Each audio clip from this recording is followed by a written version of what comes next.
So I'm gonna talk about two aspect for SSC Batch 2024. SSC তে তোমরা যারা এখন এই গতকালকে যারা A+ পাইলা, মানে গতকালকে যারা A+ পাইছো, যারা পাস করছো বা যারা ভালো রেজাল্ট করছো আর কি, তাদের জন্য দুইটা অ্যাসপেক্ট নিয়ে আজকে কথা বলবো। সো হ্যাঁ miss this your host Harvey Wasson from Japan. So once again back from his own territory. Once again অনেক দিন হয়ে যাচ্ছে। আর এই জায়গায় আমি আমার নতুন একটা ছবি ইনস্টল করেছি। I think it's looking very I would say aesthetic. Anyways, তো তোমরা যারা এসএসসিতে A+ পেয়েছো তোমাদেরকে অনেক বেশি অভিনন্দন। আমিও পেয়েছিলাম ব্যাক টু 6-7 ইয়ার্স মেবি। তো তোমাদেরকে যারা তোমরা গতকালকে রেজাল্ট পেয়েছো তোমাদেরকে একটু ইনফ্লুয়েন্স করার জন্য বা তোমাদেরকে একটু জ্ঞান দেওয়ার জন্য আসলে ভিডিওটা করা। So let's do some critics for SSC batch 2024। তো তোমাদের এই সময় দুইটা সিলেকশন করতে হবে, মানে দুইটা চয়েস তোমাদের এখনই করতে হবে। আদারওয়াইজ তোমাদের পরবর্তীতে তোমাদের লাইফটা ভেরি ইন জেনারেল হয়ে যাবে। বর্তমানে যারা করতেছে, বর্তমানে যারা বাংলাদেশে সোকল লাইফ লিড করতেছে, তোমাদের অবস্থাও সেরকম হয়ে যেতে পারে। সো তোমাদের দুইটা চয়েসের মধ্যে নাম্বার 1 হচ্ছে ভালো কলেজ চয়েস করা, ভালো কলেজ। একটা হচ্ছে কলেজ সিলেকশন, আর 2 নাম্বার হচ্ছে তোমাদের ক্যারিয়ার সিলেকশন। কলেজের সঙ্গে ক্যারিয়ারের সম্পর্কটা কি, এটা একটা এই বিষয়টা একটা ছোট্ট একটা কোরিলেশন আছে, সে বিষয়টা আমি কথা বলবো। বাট কলেজ সিলেকশনের কথাটা একটু আগে বলে নিই। তোমরা যারা ভালো কলেজে পড়বা, এখন আমি একবারে স্ট্রেট ফরওয়ার্ডলি কথাগুলো বলবো, বিকজ আমার হাতে সময় নেই, আমার জব আছে। ওকে, সো ভালো কলেজে ভর্তি হওয়া মানে তোমরা একটা ভালো রেজাল্ট বা ভালো একটা অ্যাম্বিশনস বা ভালো একটা তোমার কনফিডেন্ট বিল্ড আপ করার একটা সুযোগ পাবা। আমি যেহেতু একটা গ্রাসরুট স্কুল থেকে পড়াশোনা করেছি, সো আমি বিষয়টা খুব ভালোভাবে উপলব্ধি করতে পারি যে একটা গ্রাসরুটের একটা স্টুডেন্ট এবং একটা সিটি লাইফের একটা টপ একটা লাইক একাডেমিকের একটা স্টুডেন্ট কত ডিফারেন্ট একটা মাইন্ডসেট নিয়ে বড় হয়, সে বিষয়টা আমি খুব ভালোভাবে অ্যাকচুয়ালি রিয়েলাইজ করতে পারি বা কানেক্ট করতে পারি। ওকে, সো ফার্স্ট স্টাফটা হচ্ছে যে তোমরা ভালো একটা কলেজ সিলেক্ট করো। ভালো কলেজ হইতে পারে তোমরা যারা ভাই জেলা পর্যায়ে মানে ডিস্ট্রিক্ট পর্যায়ে পড়াশোনা করছো, তোমরা বিভাগীয় পর্যায়ে যাও। তোমরা যারা অলরেডি ডিভিশন পর্যায়ে আছো, তোমরা ক্যাপিটাল পর্যায়ে যাও, তোমরা একদম রাজধানীতে চলে আসো। তো এই নগরায়নের সঙ্গে সঙ্গে তোমাদের দেখবা যে কম্পিটিটরসগুলো হাই লেভেলের হবে, মানে কম্পিটিটরসগুলো খুব বেশি ডিম্যান্ডিং হবে। মানে আমি যদি আমার কথা বলি, আমি একটা গ্রাসরুটের একটা স্কুল থেকে পড়াশোনা করা একটা স্টুডেন্ট, যে জায়গাতে কম্পিটিশনের কেউ ছিল না, টু বি ভেরি অনেস্ট, ওখানে কম্পিটিশনে কেউ ছিল না। তুমি যা করবা তাই, মানে ওখানে না ছিল like teacher, I am not জাজিং মাই টিচার, বাট টিচারদের পোর্টফোলিও ভালো ছিল না, শিক্ষা প্রতিষ্ঠান ভালো ছিল না। অলরেডি দ্যাট বাংলাদেশের মানে শিক্ষা প্রতিষ্ঠান বা পড়াশোনা kind of fucked up, but ওটা আরও বেশি ছিল। তো আমি ওখান থেকে যখন আমার হচ্ছে ডিভিশনে যে টপ নাম্বার শিক্ষা প্রতিষ্ঠান আই চুজড ফর মাই এইচএসসির জন্য চুজ করি, এবং পরবর্তীতে আমার যে কনফিডেন্টটা বিল্ড আপ করে still now I am getting that actually influence right now also, আমি সেটা এখন ফিল করতে পারি। সো দ্যাটস ওয়াই আমি খুব ভালোভাবে বিষয়টা তোমাদেরকে বলতে পারি। So choose a good college কীভাবে চুজ করবা, দেখো যে সেই কলেজের পোর্টফোলিও কেমন, দেখো যে সেই কলেজ থেকে স্টুডেন্টের ভালো রেজাল্ট করার পসিবিলিটিস বা পার্সেন্টেজগুলো কেমন, just check the previous result and previous portfolio, that's it. ভালো একটা কলেজ চুজ করো, and which will boost up and which will really help you to get a nice actually I would say confident to do something in future. Okay, এটা very important. এখন এই একটা ব্যাপার গেল, college চুজের ব্যাপারটা চলে গেল। এখন আসি যে হচ্ছে career selection. So career selection বলতে আমি কি বুঝাইতেছি, যে ভাই দেখো, তুমি যদি এখন থেকে চিন্তা করো যে তুমি ম্যাটেরিয়ালিস্টিক লাইফের দিকে যাচ্ছ, মানে কার অ্যাফোর্ড করা, লাইক বাংলাদেশে কোন জানি এক হচ্ছে ফুড ব্লগার তোমাদের কার দিচ্ছে তার মা বাবাকে, তোমাদের যদি এরকম কার অ্যাফোর্ড করা মা বাবার জন্য, তোমার নিজের জন্য, তোমার ফ্যামিলি পার্সনদের জন্য হইতে পারে মাচ মোর ডিমান্ডিং, মানে প্রিমিয়াম ভার্সনে তোমার ম্যাটেরিয়ালগুলো ইউজ করা, ম্যাকবুক এয়ার, ম্যাকবুক প্রো, দেন আইপ্যাড, দেন হচ্ছে তুমি যদি ইউজ করতে চাও BMW, মার্সিডিজ। সো যদি লাইক আর্ন করতে চাও লাখ টাকা, দেন তোমার এখনই সিলেকশন করার টাইম, মানে এখন থেকে তোমার লক্ষ্যটা রাখা উচিত। এটা আমি বলতেছি কারণ আমি ডুইং দিস থিংস, মানে আমি এখন করতেছি এগুলো। So that's I am saying ইট।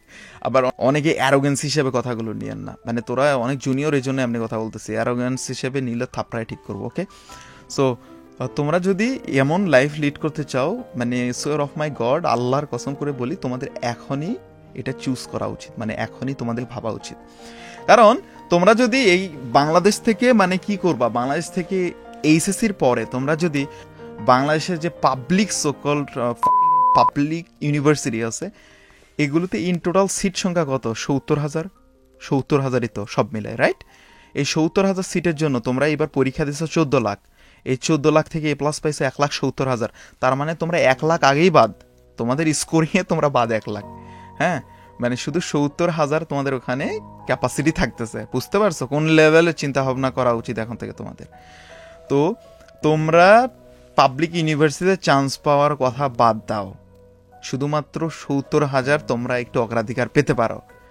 এইচএসসিতে গিয়ে 40%-এ নেমে আসে, লাইক 40% মিন তোমরা এখন মানে 1,70,000-এর মধ্যে এইচএসসিতে গিয়ে 70,000 এ প্লাস পাবা কিনা এর কোনো গ্যারান্টি নাই। হ্যাঁ, এরপরে মাত্র 70,000 সিটের জন্য তোমরা লড়বা, and you are gonna do, I would say, অনেক বেশি হার্ডশিপ যে তোমাদের এই অ্যাডমিশন এক্সাম বা এন্ট্রান্স এক্সাম পাস করার জন্য, রাইট? এগুলো করার কি দরকার? মানে কি দরকার তোমার দেশে একটা হচ্ছে মানে পাবলিক ইউনিভার্সিটি চান্স পাওয়া বা ভর্তি হওয়া? কি দরকার? মানে ওখান থেকে হয় কি? ওখান থেকে দেখো তুমি, মানে আমার বন্ধু বান্ধব, মানে আমি বলি I am from a renowned college, তো আমার ওখান থেকে অ্যারাউন্ড আমরা 400 জনের মধ্যে 350 জন এই প্লাস পেয়েছিলাম এইচএসসিতে। মানে আমি যদি হাতে কাউন্ট করি 10 থেকে 12 জন, এর বাইরে সবাই এখন পাবলিক ইউনিভার্সিটিতে পড়াশোনা করতেছে। সবাই এখন তাদের ক্যারিয়ার নিয়ে এত বেশি ফাকড আপ, এত বেশি টেন্সড, মানে আমি বলি যে ভাই ওদের ইনকাম জিরো। কারণ বাংলাদেশে তোমরা যে আনএমপ্লয়মেন্ট রেটটা কাইন্ড অফ মানে বাংলাদেশে এগুলো চিন্তা ভাবনা করা যায় না। বাট তোমরাও যদি ওই ওয়েতে চলতে চাও, মানে আফটার এইচএসসি তোমরা পাবলিক ইউনিভার্সিটিতে ভর্তি হবা, দেন আফটার ম্যাথসটা বা কনসিকুয়েন্সটা কী লেভেল হতে পারে, just have some lesson from year senior, বা যারা তোমাদের আশেপাশে পাবলিক ইউনিভার্সিটিতে পড়াশোনা করে তাদের থেকে দেখে শেখো, ওকে?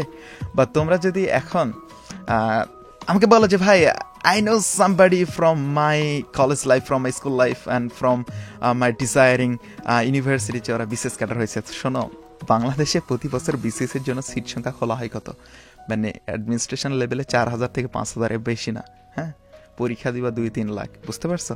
আনএমপ্লয়মেন্ট কার্সটা মাথায় যদি নিতে চাও, মানে এটা 2 বছর পরে থেকেই নিতে চাও, আই মিন তোমরা যদি এইচএসসির পর থেকে নিতে চাও, তাহলে তোমরা এখন ঘুমায় পড়ো।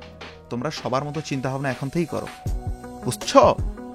মানে এই জন্যই, এই অ্যাসপেক্টটা তোমাদেরকে একটু টাচ দেওয়ার জন্য আমি বলছি যে তোমাদের ক্যারিয়ার নিয়ে এখনই চিন্তা ভাবনা করা উচিত, like along with your college selection. তোমরা কলেজ সিলেক্ট করলা, ভালো কলেজ, এরপরে তোমরা ক্যারিয়ার নিয়ে ভাববা, তোমরা এই কলেজ পাস করে কি করবা, ওকে?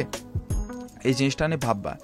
এই দুটা বিষয় খুবই ইম্পর্টেন্ট তোমাদের জন্য, এই জন্য আমি মেনশন করলাম। এখন যদি তোমরা চাও, আবারও বলি, ম্যাটেরিয়ালিস্টিক লাইফ যদি লিড করতে চাও, like man I am doing it, যেগুলো যেগুলো মেনশন করছি, ম্যাকবুক এয়ারের আপডেট ভার্সন, আইপ্যাড এয়ারের update version, and I am gonna buy ইনশাল্লাহ সাম প্রিমিয়াম কার সুন, এবং people are doing it. I am doing, আলহামদুলিল্লাহ 4টা জব করতেছি, এবং আবারও মেনশন করে আমি ঘুমায় ঘুমায় লাখ টাকা ইনকাম করতে পারি, ঘুমায়। আলহামদুলিল্লাহ, অলমাইটি আল্লাহ সুবহানাহু ওয়া তাআলা আমাকে এই পরিমাণে ট্রেজার দিয়েছে এখন, আলহামদুলিল্লাহ। সো এই ডিসিশনটা আমি কিন্তু তোমাদের এসএসসির পরে নিয়েছিলাম, টু বি ভেরি অনেস্ট। এই ডিসিশনটা আমি এসএসসির পরে নিয়েছিলাম জন্য আই এম আর্নিং 6 ডিজিট, হোয়ারএস আমার বন্ধু বান্ধব in Bangladesh they are earning 0 টাকা, ওকে? বুঝতে পারছো?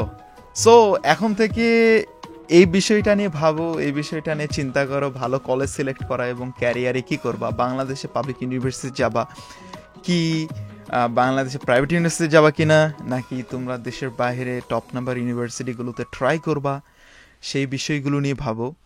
এবং ভাবার পরে তোমাদের এখন থেকে এই দুইটা অ্যাসপেক্ট ক্লিয়ার রাখো, এবং ক্লিয়ার করার পরে ফ্যামিলিকে কনভিন্স করো যে আমি এই কলেজে ভর্তি হচ্ছি, এই কলেজ থেকে আমি এই রেজাল্টটা এক্সপেক্ট করি, রেজাল্টটা নেওয়ার পরে আই এম গোনা ডু দেশীয় পাবলিক ইউনিভার্সিটি অথবা দেশীয় প্রাইভেট ইউনিভার্সিটি, অথবা আমি দেশের বাইরে যেতে চাই। যদি তোমার ফোকাস থাকে ম্যাটেরিয়ালিস্টিক লাইফ লিড করা, যদি তোমার ফোকাস থাকে leading life like myself, leading life like your host হ্যাবিওসান, leading life like somebody who are actually on Bangladesh, who are actually in Bangladesh, যেটা হয় ইচ্ছে সেটা করো, but take to decision from right now. Okay, so এই ডিসিশনটা নেওয়ার জন্য তোমাদেরকে আমি ইনফ্লুয়েন্স করলাম।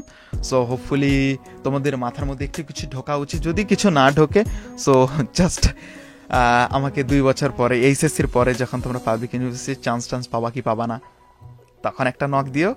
আর যদি তাও না হয়, মানে চান্স হয়েও গেছে, এর পরবর্তীতে পাবলিক ইউনিভার্সিটিতে গ্র্যাজুয়েশন করার পরে যখন জব টপ পাবা না, তার আগে আমারে নক দিও, যারা অনেকেই দেয় মাস্টার্সের জন্য বা জব ভিসার জন্য, তখনও নক দিও। আর যদি তখনও নক দেওয়ার কিছু না থাকে, তাহলে বাংলাদেশে কোনো একটা সিভিল সার্ভিস বা কোনো একটা জব টপ করে তারপরে যখন ফ্যামিলিকে কুলাইতে পারবা না, নিজের স্বপ্নগুলো যখন স্বপ্নই থেকে যাবে, আমি এমনি বলতেছি because I'm sorry, but this is very true.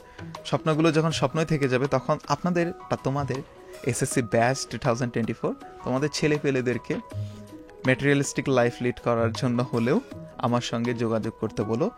যদি আমি সেই সময় পর্যন্ত জীবিত থাকি বা আল্লাহ তাআলা আমাকে যদি সেই পর্যন্ত আমাকে সুযোগ করে দেয়, সে পর্যন্ত আমি যদি বেঁচে থাকি, আমার সঙ্গে যোগাযোগ করিও।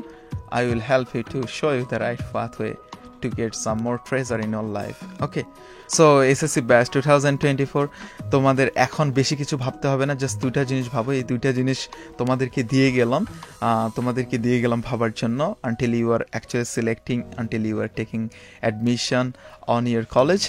এবং তোমাদেরকে এই 2টা বিষয় নিয়ে ভাবার জন্য আমি খুব বেশি করে আমি বলবো রিকোয়েস্ট করছি, তোমরা এই বিষয় 2টা ভাবো এবং ভেবে তোমরা কাজ করো।